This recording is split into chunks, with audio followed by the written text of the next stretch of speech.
I look more refreshed, huh? Yeah. I had a triple bypass. So they cut me open.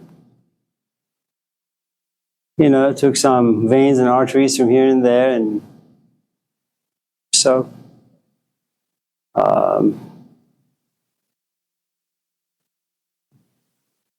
boss, hello. Good morning. Good morning. How are you? Great. How are you? It's good to see you. Nice to see you. Jesus? Yeah. So, I think I'm getting more oxygen and blood to my brain. You feel better? Yeah, I guess. Yeah. How long ago was it? 2 months. How long is it? Projected? The recovery period is about 2 months. And this Wednesday will be 2 months. So that's why you're back. Yeah. Oh, I didn't really want to be back. yeah. I'm not saying that because I don't, like you guys. I think it's the first time in almost 30 years where I haven't been in a classroom and I haven't really talked. So for the past 2 months, I've been pretty quiet. And so coming to the office this morning, I had no desire to be on campus, to come to class, to talk about philosophy. I mean, it's nice to be here because it's a venting mechanism to some extent. But the nice thing about, I think, being away for all these weeks is, when you're young, you have this desire to kind of go out there, express your ideas, your thoughts, your emotions about this and that. That wasn't there for me, which is really, really good. Because I think it's one of our dilemmas since we are either intellectually, emotionally, or just constipated.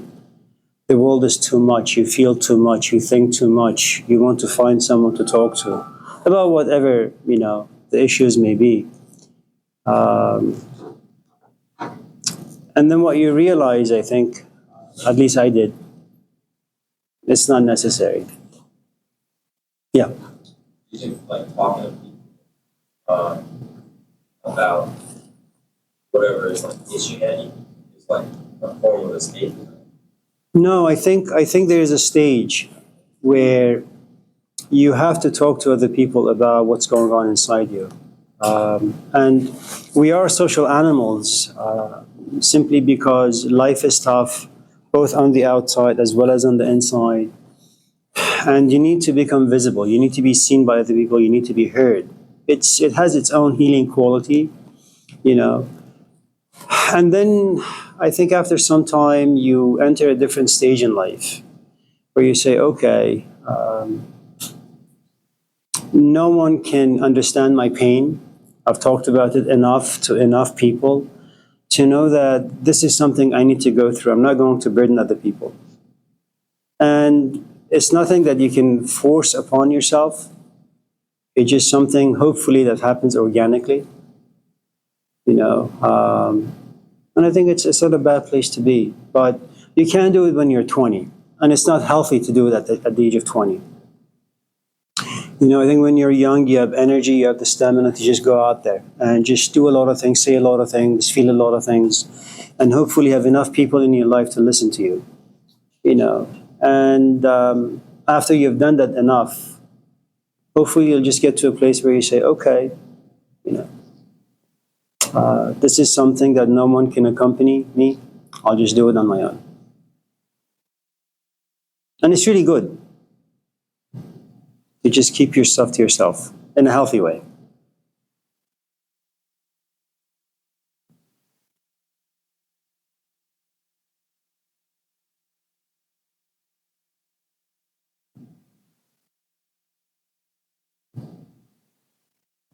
You have nice hair.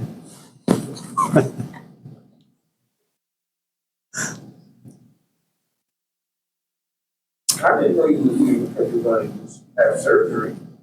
I didn't know that. I didn't know either. I missed it. What kind of surgery? What happened? Sorry. Nothing. They realized my arteries are clogged. Yours? Yeah. So they just, opened me up and did the trick, and here I am.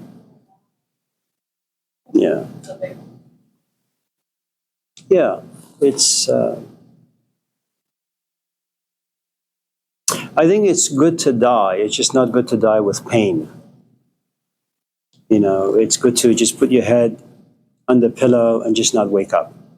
But to have this long period where you just wake up with pain, go to sleep with pain, you're just, moving around with pain, that's just too much. It's too much for you, too much for other people.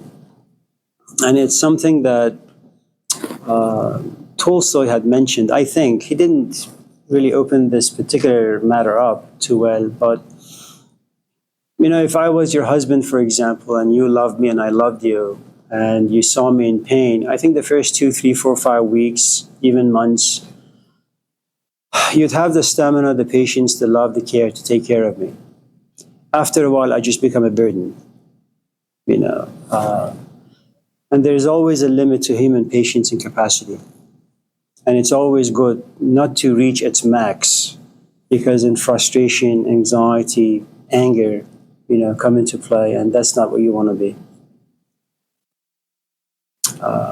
It's kind of like the honeymoon period of being sick, the honeymoon period of getting married. The first few weeks is really good because your wife pays you a lot of attention. And after a while says, I don't want to cook again. And I don't want to do this again. And you realize that, well, she's under an avalanche of responsibility and it's too much. And there's nothing wrong with praying for death or some magical healing coming your way from somewhere, So, and these are just things that all of us get in time, I think.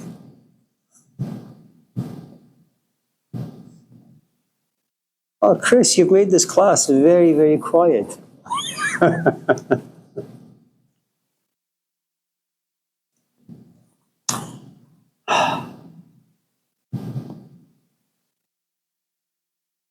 Anything else before we go?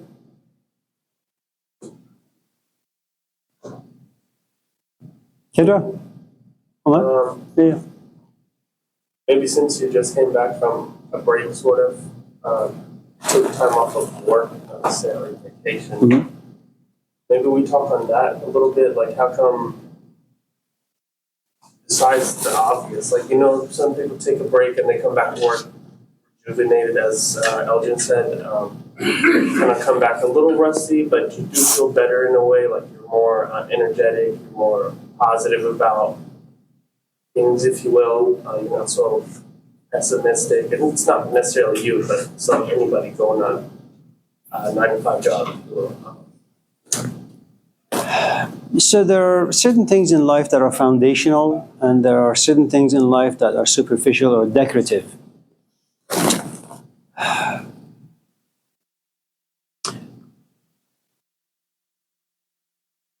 Let's say that for the first 15, 20 years of your life, you have lived a very solitary life.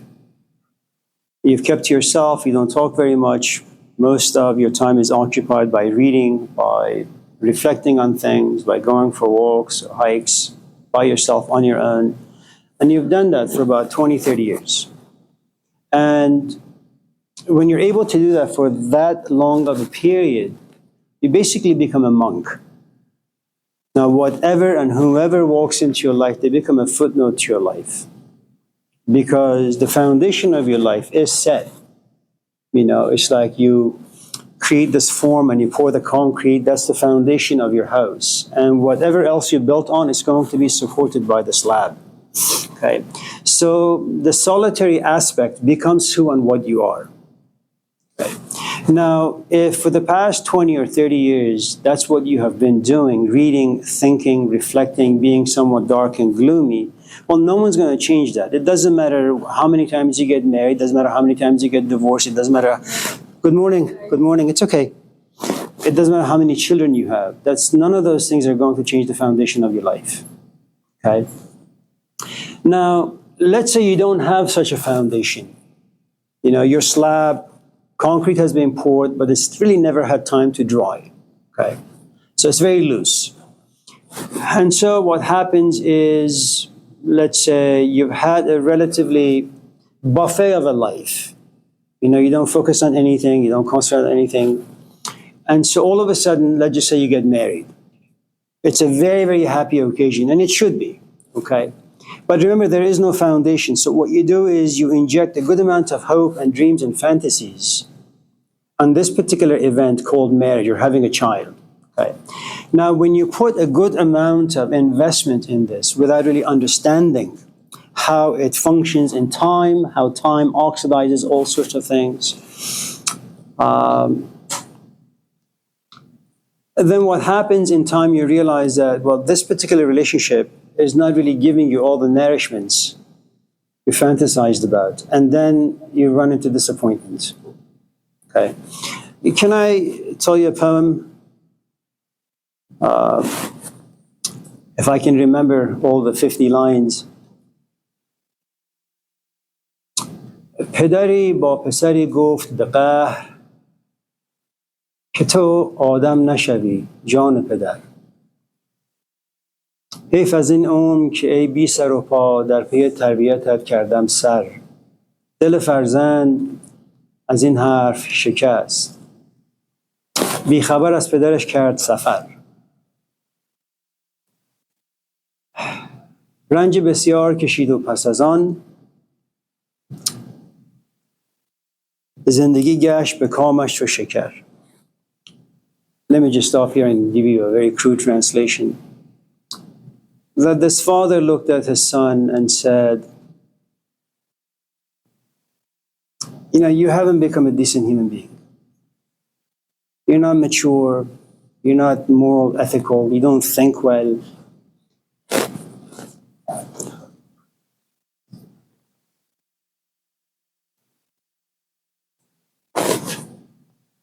And then he says, it's such a waste. I spent all of my youth trying to raise you, and this is what you've become.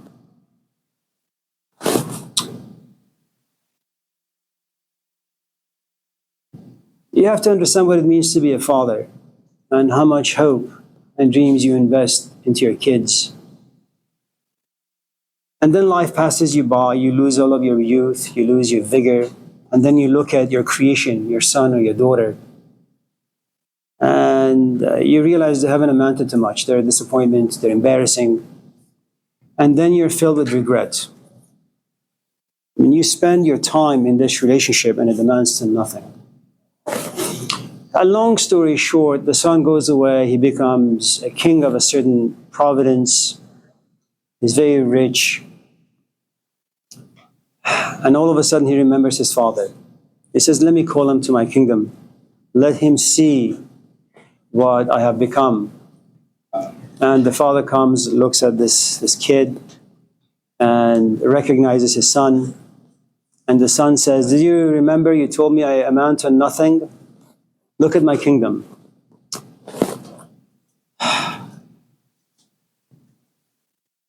پیر خندید و سرش داد تکان. این نکته بگفت و برون شد از در. من نگفتم که تو حاکم نشوی، گفتم آدم نشوی. That the father looks at the son and says, I didn't say you won't become rich. I didn't say you won't become a king. I just said you won't become a decent human being. You know. Forgive me for rambling on, especially now that I've forgotten your question. It was mainly the importance of taking a break and how it It hasn't made much of a change for me because the foundation of my life had been set for about 45 years. I married late, I had children late. The first 6 years of my life was spent in a classroom. 10, 15 years prior to that, I spent my time with Hussein. So it was a very solitary life. It was a very good, rich life with lots of friendships. You know, so that foundation was set. All the things that happened later on in life were just an added bonus, sitting on a pit of darkness and gloom, which is what reflection does. You know, your brain has really two functions. One has the function of thinking, which is reacting to the things on the outside and how they impact you, and how your thinking apparatus comes on as a messiah to figure out, okay, what do I do with this particular problem now? You think, but you don't reflect. Then you get to a different place in life where you just get tired of being an emotional junkie, things pushing you, pushing all these buttons, or creating first buttons, and then pushing those buttons, then you react. Okay? Then you get to a different stage where you say, I'm just tired of thinking and reacting. You reflect, you take the stuff in, you sit back somewhere, and you can be in a crowd, such as this place, and you reflect, you observe, you examine. There's a good amount of detachment. You don't much care about the emotions and their expression, you just want to understand them. Once you become mature in the act of reflection, what happens is now you have a different aspect of thinking coming into play. Now you think, but it's founded on reflection. Because you need thinking to figure out, okay, how do I express myself? How do I think about this the right way? And if there is no reflection behind it, it's not going to end up well for you.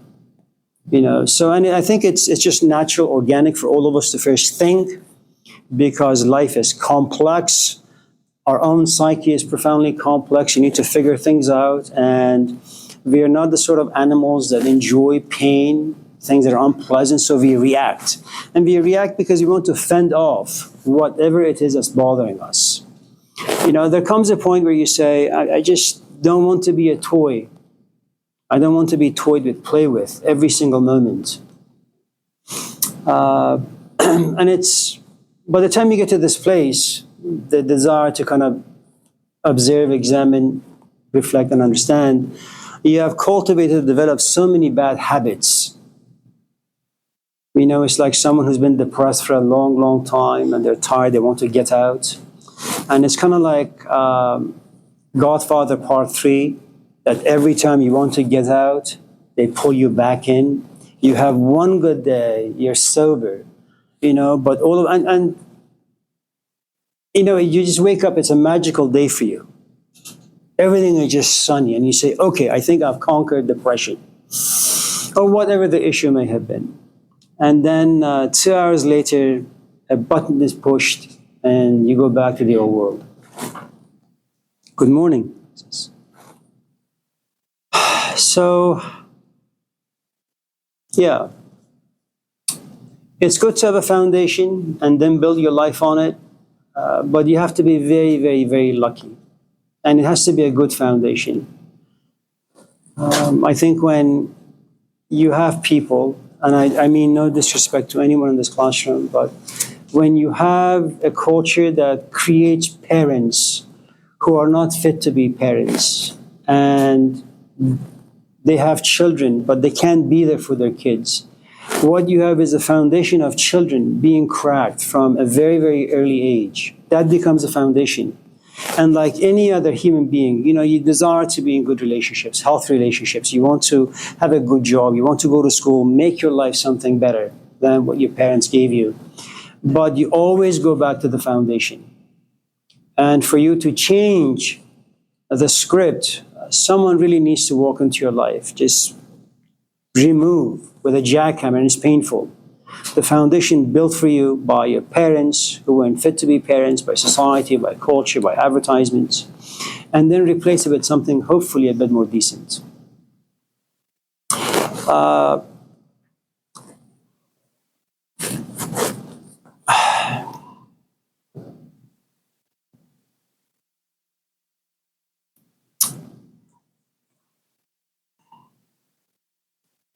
You know, Chinese philosophy is interesting. And this is not unique to Chinese philosophy, but human beings are composed of 4 very, very important elements. You have the earth, you have fire, you have water, and you have air. Earth symbolizes your body. Fire symbolizes passion. But right now you don't have the water or the air, because water creates passivity. It flows organically. It doesn't fight. It doesn't get into combat with anything. And air is subtle. It comes from above. Okay, Okay, most often our passions are created by our physical environment. Okay, and so, and I think since you guys talked about Rumi and he comes from a relatively religious background, there is something about us that yearns to be touched by something, air-like. You know, that's why all of us fancy love so much. It makes us patient, it makes us forgiving, it kind of erases our past, our history for a few minutes, and we feel as if we're flying for the first 2, 3, 4, 5 weeks or months. But because the earth element and the fire element, the passions that live inside us, and they're very secular, they're very meaty, they're so powerful in us. I hate my father, I hate school, I hate this. I mean, these are passions that you have, but they're just the wrong passions. They make you more earthly, more grounded. And the truth is, you long to fly. You know, you long to kind of be touched by inspiration, by creativity. But the sort of passions that live in us don't allow for that. You need something like air to come down to generate a different set of passions or fire inside you. That's how you baptize the earth, your body. But it's just very, very difficult. I mean, I think history has only shown what? A Malcolm X, a Mahatma Gandhi, a Buddha, a Muhammad, a Jesus, a Plato, or a Socrates. We really only have a handful of people who are lucky enough. The rest of us, myself included, you know, I'm just lucky to be able to read, pick up the dialogues of Plato, be inspired by the literature, and perhaps somewhere very quiet in me whispers, I want to find a Socrates. I want to be touched by someone like Socrates the way Plato was. Whether the hope or dream comes true, only time will tell. Yeah.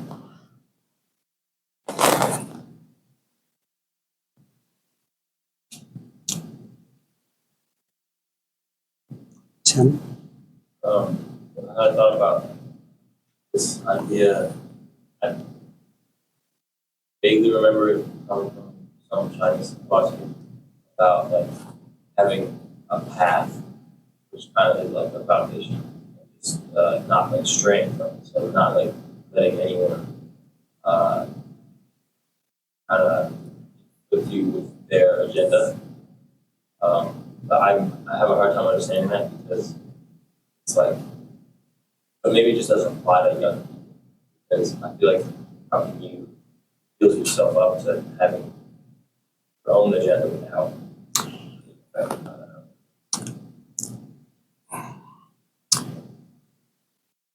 Imagine for a moment you have a mother who is a really, really good cook. it's not hard.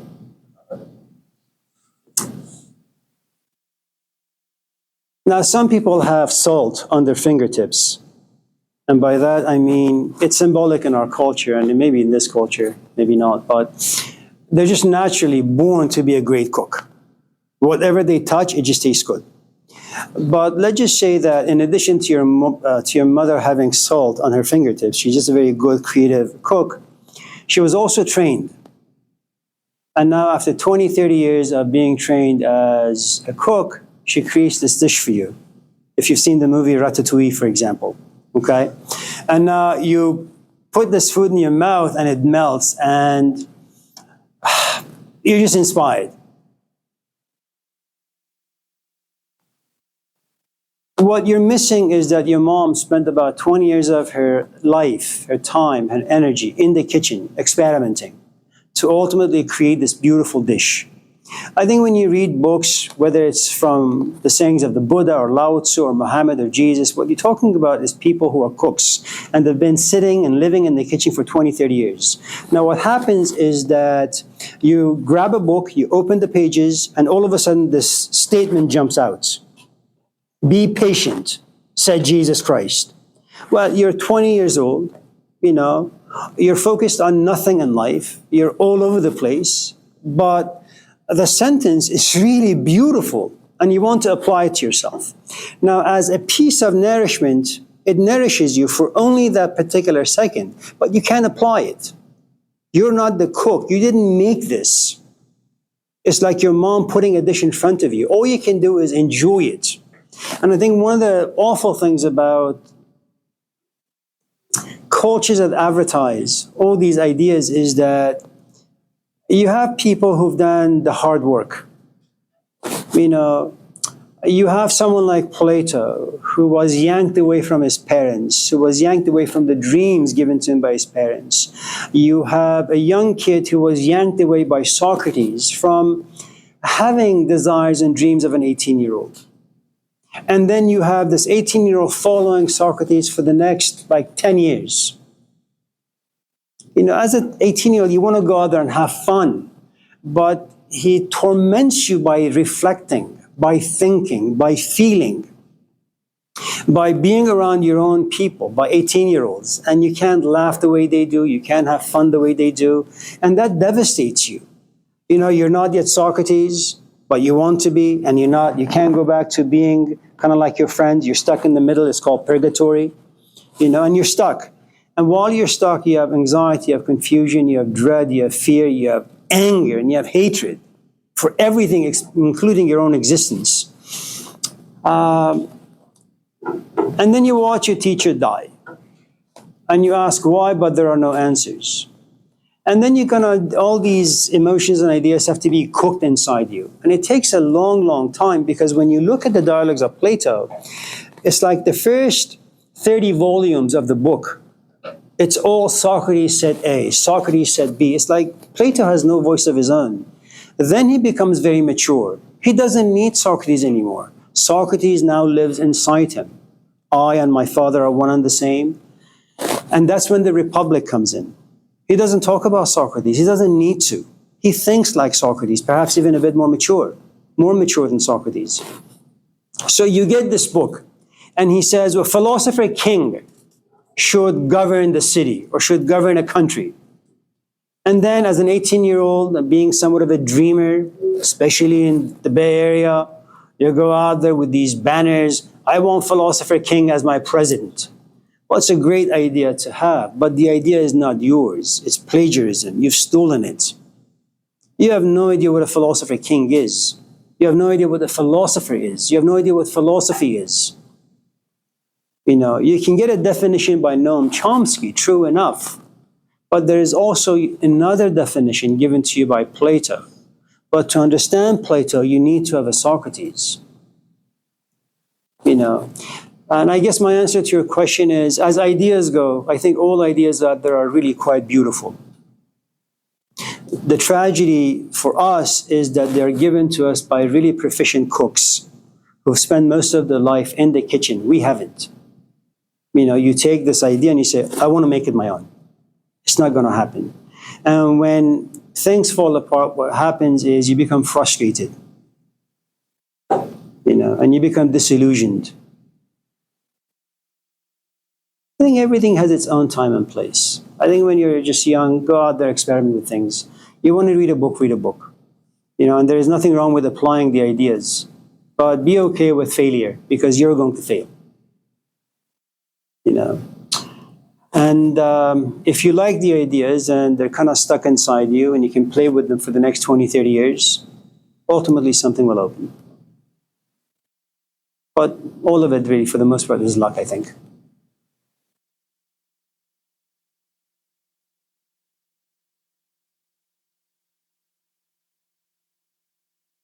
When cultures became literal, when people started reading and writing,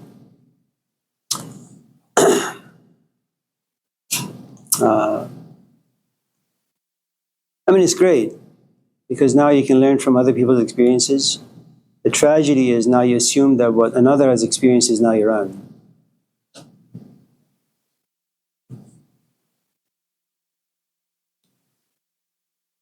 So, you'll get it, don't worry. 50 years.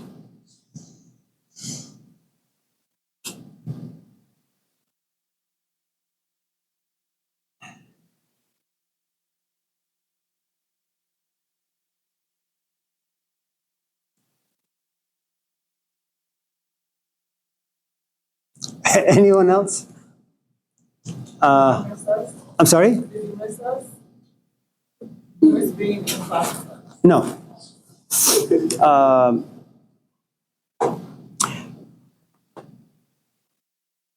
I didn't miss the class. I didn't miss the conversations. Um,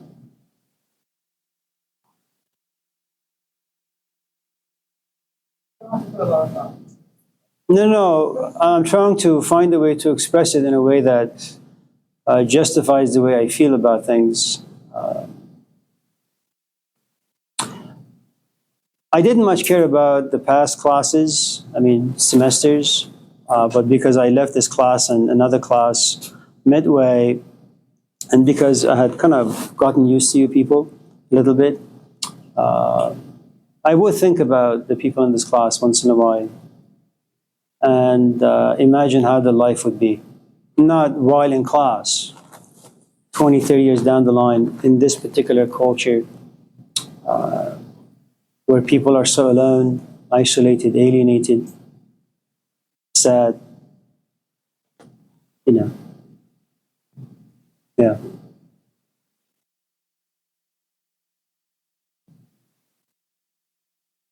You know, the only thing that will eventually become valuable to you is the things you understand yourself.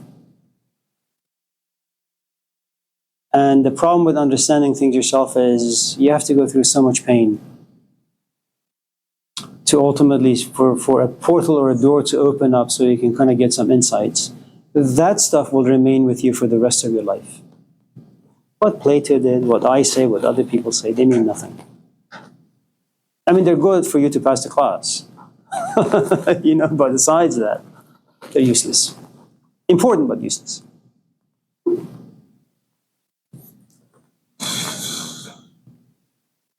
Jesus? You often talk about, bring up, saying like your audios. Mm-hmm. What was your relationship with him like? And also, I know you brought up, like your audios that you kind of left us behind for your kids. And like the more I look at them, you see them, I kind of see that you kind of like beautiful messages in there. Well, probably for us too, but I see where you come from. You said you left the audio for Oh, yes.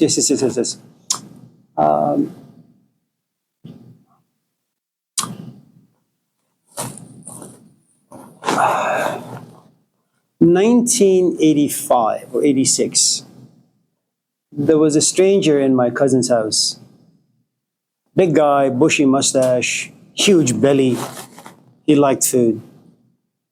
As most people who think do. I mean, reflect deeply on things.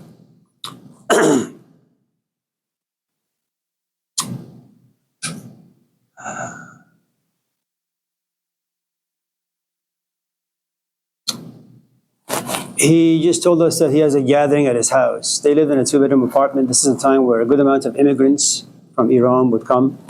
So all of us had very, very difficult lives. You know, he had a deli, he washed cars, another was a taxi driver, another was a truck driver. So it was a very interesting and fun time because we had so many things in common. And because my father is a political junkie, we would go to his house. The gatherings would start at 6. And the afternoon would last sometimes to 3, 4 in the morning. I would go there mainly for my father. At a certain point, I became attracted to him. I would say his ideas, but that would be the wrong thing to say. You don't become attracted to ideas. You become attracted to the vehicle through which ideas come forth. If, for example, you were to come to my office and say, Amir, I like, philosophy. I would say to you, no, you don't like philosophy, Jesus, you like me. I am your stepping stone to philosophy, you know.